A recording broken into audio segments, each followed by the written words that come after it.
question is always cliche. So besides the Thando Simelane we've grown to know, who are you before the fashion and the music? Damn, okay. I think, who am I besides fashion and music? Yes. I'm a son, obviously, Yes. which is like, but by profession, I'm a marketer, and I do data analytics, which is like I work in advertising. And I'm a kid that grew up in Joburg. Like, my parents were born in Joburg, my great-grandparents were born in Joburg.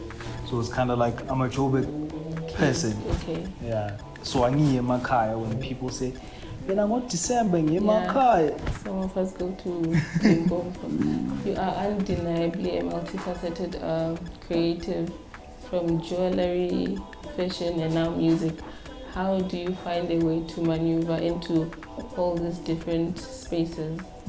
I think it starts off like, I would say everything started as a mistake. Oh. Or maybe not. Because before, I was like, when I was in like, I would say preschool or like daycare or crash, whatever you choose to call it.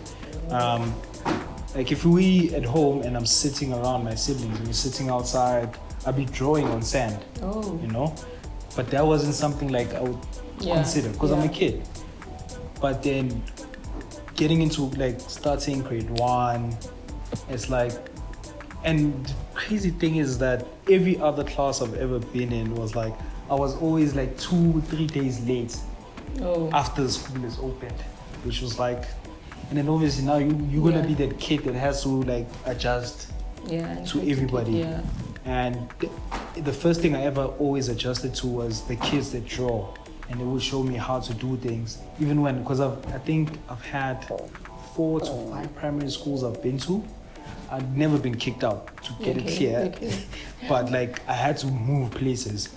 So in every other school I went to was kind of like, yo, I would be drawing, and I would be that kid at the back, teachers stole shit at, be like, nigga, why are you drawing in my class? Type thing. Okay, you've been in the music industry for... Oh yeah. How has that journey been for you? I think it has been quite, I wouldn't say, it is exciting. Yes. So, but I think it's kind of surprising. Because I started, like you said, I started off like making clothes, and that's how most people know me, you know, or knew me for. And in that space, so I did start making music like when I was in high school, but not like actively as now. And then when I left, I went to varsity, and then somehow, so the rings that I used to make, or I still make, because I still make them when I'm bored. So we've been making them since I moved, because I was born in Alex, and then we moved to like Rubber Ridge, which is like a small colored township. So when we got there, most of the houses had like, you know, back in the days we'd have like telephones, home telephones. So most people were discontinuing that in their households. So those cables would have some sort of wires inside. So we'd play with those wires. But we didn't have a technique to say, oh, I'm gonna make a bracelet or I'm gonna make a ring. So every time I'd find like a piece of that, I'd always play with it. I'd always pick it up and play with it. Everybody thought like, what's going on in your head? And then when I was about to exit high school, I think it was the same time when vintage clothing was popular. And with vintage clothing comes the thing of like, there's a lot of buttons. And with a lot of buttons, they fall off clothes naturally. So I would pick up a lot of buttons in that period. And one day where I used to stay in like varsity was like, there was like a Telkom, what's this called? Telephone connection box outside. So they repair it every month, and then I pick up those things. And then one day I just decided, I was like, oh, what if I did this? And it worked out. And then that's what became that. So what was the question again? I'm sorry, but how has been your journey as making an now artist, okay musical artist? So yes. with music it was kind of like, so in that period, so I started making jewelry and then I started making clothes. Yeah. Automatically when you get popular with making something, especially with clothes, artists want it. Yeah. And then I'd be engaging with a lot of artists and I've already made songs, so I'm like, and I would sometimes like chill with them and like be in studio with them, like, no, you can do this like that, you can do this like that. But I realized that what I see it as, some artists don't see it as. Yeah, so I was like, maybe I should show them how to do it. So in that regard, I started making music, and it's no secret, like it has been sort of like how I've started like making music has become much more bigger than how most people would anticipate like their first year. So, but yeah, I think sometimes luck plays a part, but also like how I listen to music or like how I hear, because I don't understand like chords or like production, but I can hear when I'm like, oh shit, this sounds like this. But I'm more into like writing of it. Like I can write a whole song today, but take 2 weeks to edit it. Like remove one word from a sentence or something like that. Okay. Your sound is quite distinctive. It's a fusion of multiple genres. Are people receptive of that, or they shy away from that sound because they're not familiar with the sound? I would say it's a case by case. It's different from one song to another. Where like a song like Rude Boy, I think that's like the most played song, which is like weird, and I'm like, cause a lot of people have done like alternative sound, and look at a song like Ekoli, only a specific type of people with like a type of mentality like it. But obviously with other circumstances, more people grow to like it. And then you look at a song like Ipepa, it's like only cats that are like trying to, I'm a pantsula, like, yo, I fuck with like that song. Yeah. And then you look at also like Fuck Up the Summer, that's the weirdest song. Only kids that wanna rage like that song. It's like every time I see plays from that and I study and trying to see what type of people play, you can see it's like kids that like there's even a guy that made like a custom shirt for like that song specifically, and it was like, it's not the most popular song, but this guy just chose to like, I'm gonna make a custom shirt, hit you up and give you the shit. And I was like, that's crazy.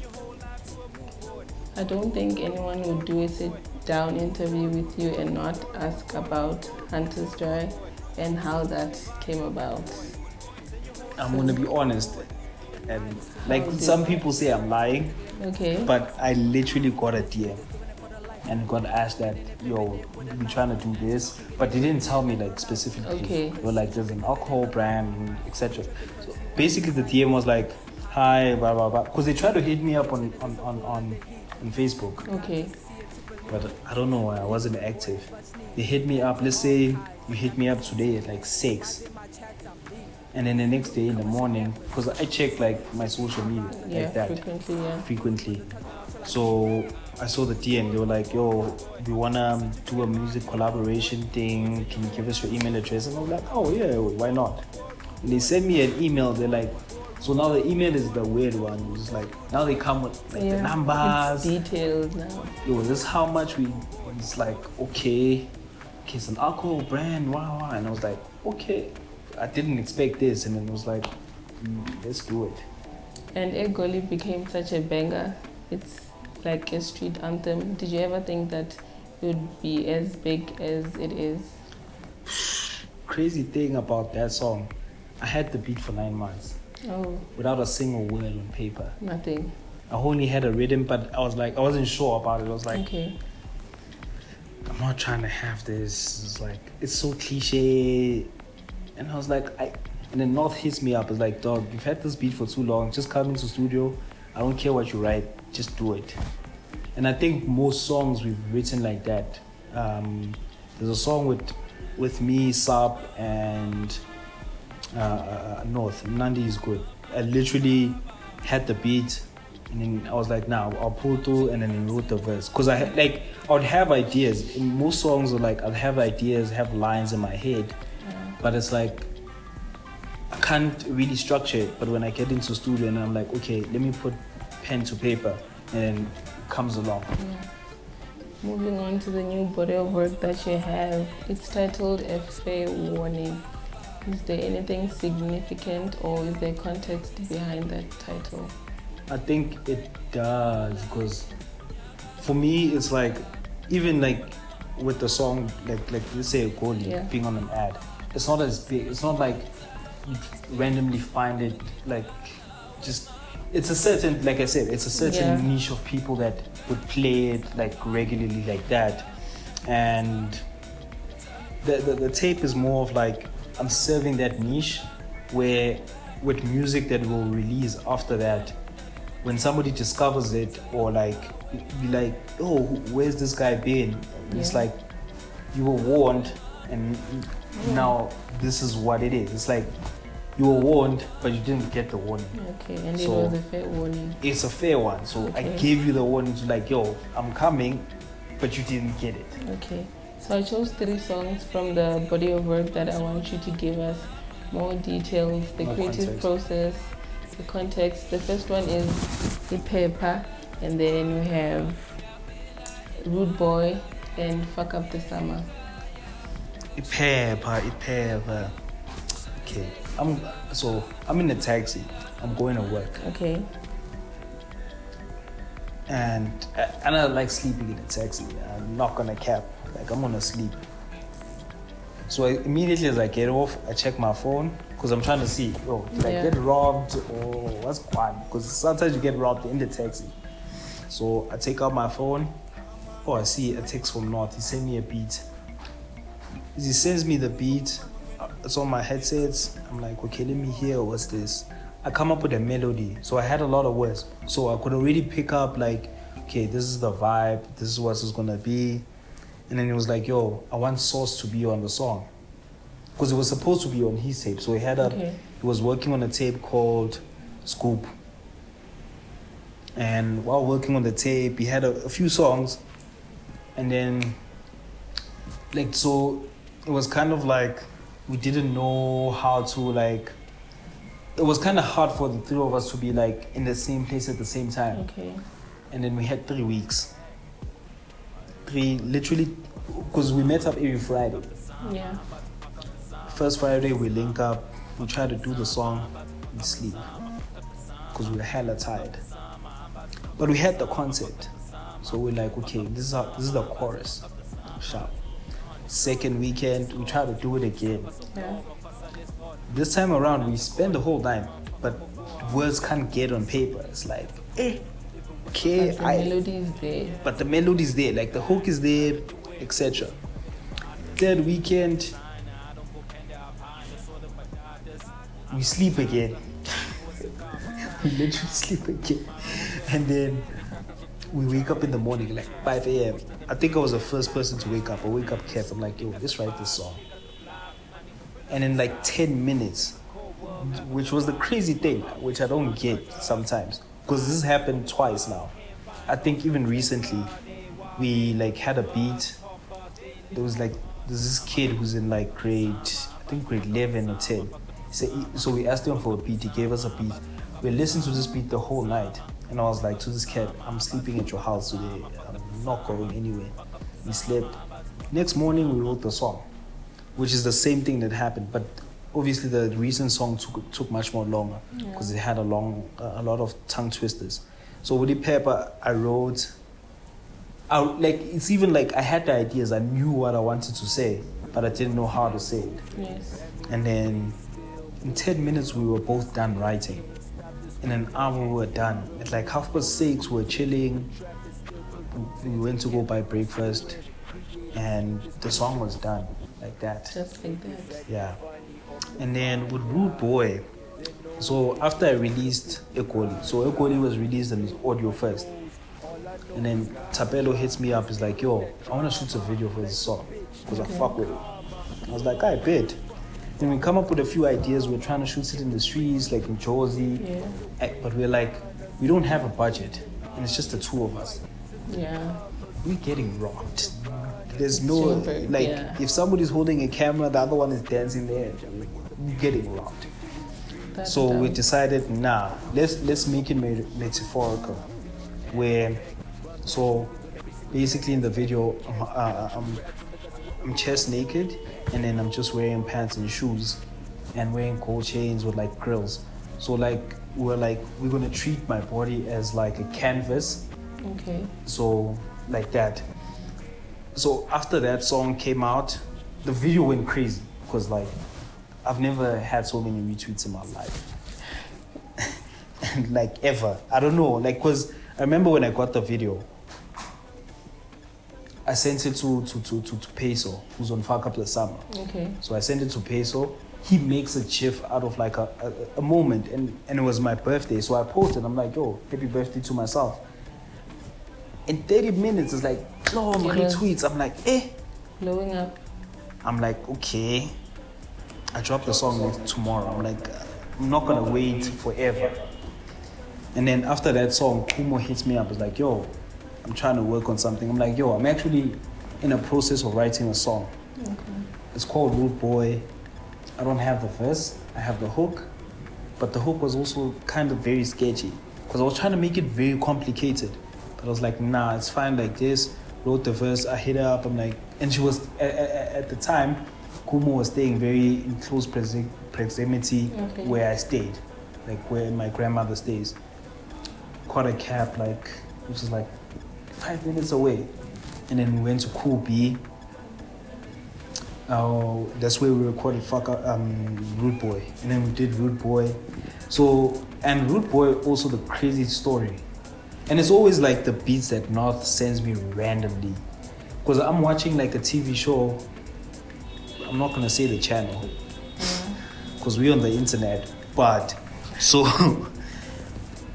I'm watching this show. It's a fashion show. It's a show about fashion. So it studies different cultures of fashion. So it's talking about being a London rude boy. Oh, okay. And I was like, oh, this is actually. And I've always like been interested in like how London rude boys wear, because it's like suits, like 3-piece suits, very tricota, almost like a panzola, but like in a gangster vibe, in a London way, of course. And I was like, nah. And I listened to the beat while watching the show, and I'm like, this song is just going to be called Rude Boy. And that's how it came about. Okay. And then Fuck Up the Summer. So Fuck Up the Summer, the crazy thing is that there's actually 3 versions of Fuck Up the Summer.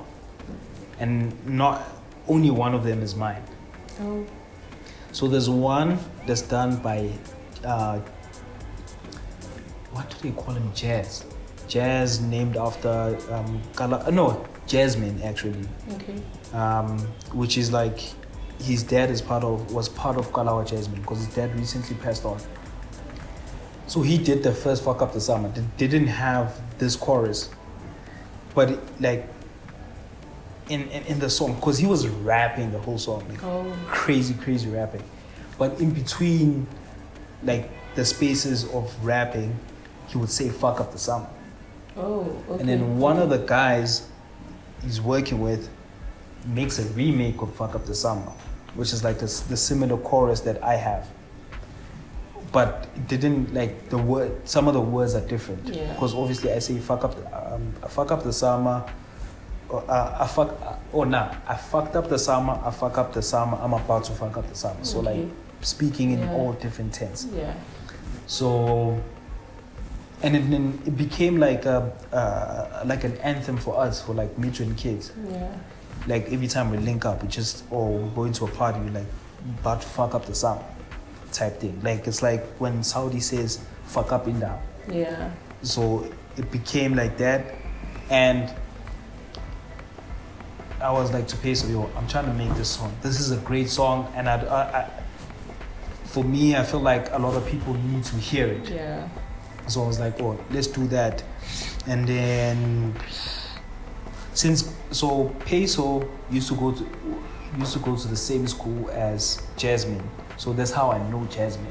Okay. So, and I was like, yo, why not have Peso on the song? Because that's how I know, that's how I found it, like the song. Yeah. And then I was like, oh, how can we make it like a twister? So essentially when you listen to the song, it sounds like two different things. Because the next part is like the reverse of the original beat of Fuck Up the Summer. So we just reverse the beat, it's going backwards. So I was like, it's gonna go this way. So when it goes forward, like the original beat, it's just us celebrating to say, yo, we did something great. And then now when it's going backwards, it's kind of like speaking about the environment where we're from. Because we come from the same environment where there's like drugs. That's why like in some like group boy, I speak about where I come from. Yeah. There's a lot of drugs. And Fuck Up the Summer, he speaks about that, and it's like, what does he say again? Fuck, why am I forgetting this? Niggas crazy over that. Nah, it doesn't say that. Don't play with my nose. All I know is ganja. Yeah. And then something about niggas eating from their nose from 50 Rand Raja. I was just like, yeah, because people, that's basically the price of cat. Yeah. So yeah. So lately, many artists have been hopping into amapiano. Is that something that you would ever? I knew that question was coming, but I consider. I've done actually records like that. Like the record I was speaking earlier about. Okay. It's called Stimed, which is like, because the guy who's featured on Mama No Baba, A Toyd. So me and his uncle, it's his uncle, me and his uncle went to the same high school. Okay. So in grade 8 together until like matric, and we were friends. And the funny thing is we became friends because he fought one of my friends. And it was like the craziest thing. Because I couldn't see, and this is like something like I always say when I talk about this guy, I'm like, this guy did the craziest thing because he hit like a very thick wood and it cracked with his fist. And I was like, that is crazy. And that's how we became friends. And then we went to the same varsity. And then obviously, automatically, I'm gonna know his brother and nephew, because his brother and nephew work very closely together. That's why I was like, I went to go to Kupi to go record, because that's his brother, and then A Toyd is his nephew. So he hits me up recently. He's like, yo, when you coming to the hood? I'm like, I'll pull up. And he's like, okay, let's do a piano song. Yeah. I'm like, okay, you know what? I'm catching a cab right now. And that's how like we literally like we had this beat for like a certain time. And then that night we slept. I was like, dog, throw me a blanket. I'm gonna sleep on the couch. And then next morning we made a song. And then it was like, what do you call it? I'm like, Stimed. Is it out? Is it coming out this summer? It's not coming out this year. It's coming out in 2022. I'm just we don't know. I would say March, April, not Feb. Okay.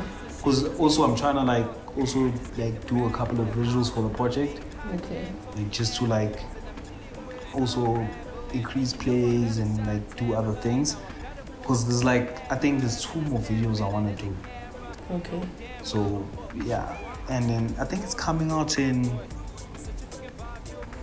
let's say March, April.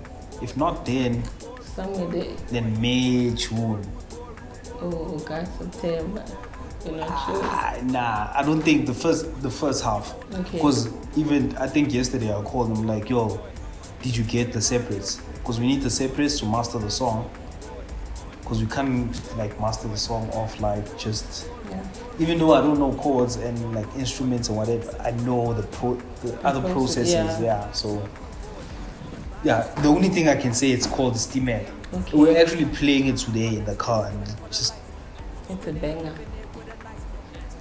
I don't know. I can be biased, but I don't know. Maybe from my point of view, but I don't know. Yeah. Okay, as we wrap up, can you give us some food for thought? What? Something, yeah, no. And say something to people. Yeah, to the viewers. What can I say to people that should I encourage them or say like Anything. like but I'll read to people, don't be glad. but like okay, on the real it's like I would say don't rush anything. Like even recently a lot of people been like, yo, why aren't you doing this? And I'm like, it's a process. Everything is a process, and it's like, how long did we plan this interview? You know? It's been months. It's been months, and some things are gonna take longer because now you have other things. Because you're a human being. You're not. Yeah. You don't just wake up and like people have families. People have other things. You know, and if I could, let's say, control these cameras, I would be shorted. And if I could interview myself, I'd do that. But like, if there's human play in it, and I think that's like a way, and just to go to that point to say, collaborate with people so that we can also like, it kind of like crosses fan bases, if that's the right word, or communities, rather. It does. So just take time when you do things and collaborate, and within collaboration you have to realize that people have lives. Exactly. So that's why everything is going to be a process. Because I could say, you'll pull up tomorrow, but you need to go to school, or you need to go to Venda, or you need to go see somebody, if you have a somebody, or whatever the case may be. So it's those things. So it's just know that everything's a process. Okay. Yeah. And we are done. Cut.